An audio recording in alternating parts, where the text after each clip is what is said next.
One day as he taught the people in the temple and preached the gospel, the chief priests and the scribes with the elders came up to him, and said to him, "Tell us, by what authority are you doing these things? Who is he who gave you this authority?" He answered them, "I will also ask you one thing. Answer me, was the baptism of John from heaven or from men?" They debated with themselves, saying, "If we say from heaven, he will say, why then did you not believe him? But if we say from men, all the people will stone us, for they are persuaded that John was a prophet." So they answered that they did not know where it was from. Jesus said to them, "Neither will I tell you by what authority I do these things." He began to tell the people this parable. A man planted a vineyard, and leased it to the vine dressers, and went to a distant country for a long time.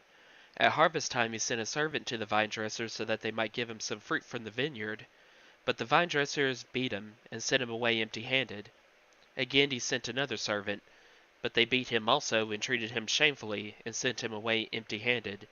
Once again he sent a third, and they wounded him also, and drove him out. Then the owner of the vineyard said, "What shall I do? I will send my beloved son. Perhaps they will respect him when they see him." But when the vine dressers saw him, they debated among themselves, saying, "This is the heir. Come, let us kill him, so that the inheritance may be ours." So they drove him out of the vineyard and killed him. What then will the owner of the vineyard do to them? He will come and kill these vine dressers, and will give the vineyard to others. When they heard this, they said, "May it not be so." He looked at them and said, "What then is this that is written? The stone which the builders rejected has become the cornerstone. Whoever falls on that stone will be broken, but he on whom it falls will be crushed to powder." The chief priests and the scribes tried to lay their hands on him that same hour, but they feared the people, for they perceived that he had told this parable against them. They watched him and sent out spies who pretended to be righteous men so that they might seize him in his words to hand him over to the power and authority of the governor. So they asked him, "Teacher, we know that you speak and teach rightly, and you do not show partiality, but you truly teach the way of God. Is it lawful for us to pay taxes to Caesar or not?" He perceived their craftiness and said to them, "Why do you test me? Show me a denarius. Whose image and inscription does it have?" They said, "Caesar's." He said to them, "Then render to Caesar what is Caesar's, and to God what is God's." They could not catch him in his words before the people, and they marveled at his answer and were silent. Some of the Sadducees, who deny that there is any resurrection, came to him and asked him, "Teacher, Moses wrote for us that if a man's brother dies, having a wife but no children, then this man should take the wife and raise up children for his brother. Now there were 7 brothers. The first took a wife and died childless. The second took her as wife, and he died childless. And then the third took her, and in like manner all 7 died and left no children. Last of all the woman died also.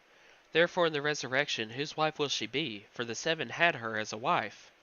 Jesus answered them, "The sons of this age marry and are given in marriage. But those who are counted worthy to attain the age and the resurrection from the dead, neither marry nor are given in marriage. For they cannot die any more, for they equal to the angels, and are the sons of God, being sons of the resurrection. Now, at the bush, even Moses pointed out that the dead are raised when he called the Lord the God of Abraham, and the God of Isaac, and the God of Jacob. For he is not the God of the dead but of the living, for to him all live." Some of the scribes said, "Teacher, you have spoken well." After that, they dared not ask him any question at all. Then Jesus said to them, "How do they say that Christ is David's son? David himself says in the book of Psalms, 'The Lord said to my Lord, sit at my right hand until I make your enemies your footstool.' David therefore calls him Lord. How then is he his son?" Then as all the people heard, he said to his disciples, "Beware of the scribes who desire to walk in long robes, and who love greetings in the marketplaces, and the prominent seats in the synagogues, and the seats of honor at banquets, who devour widows' houses, and for a pretense make long prayers. They will receive greater condemnation."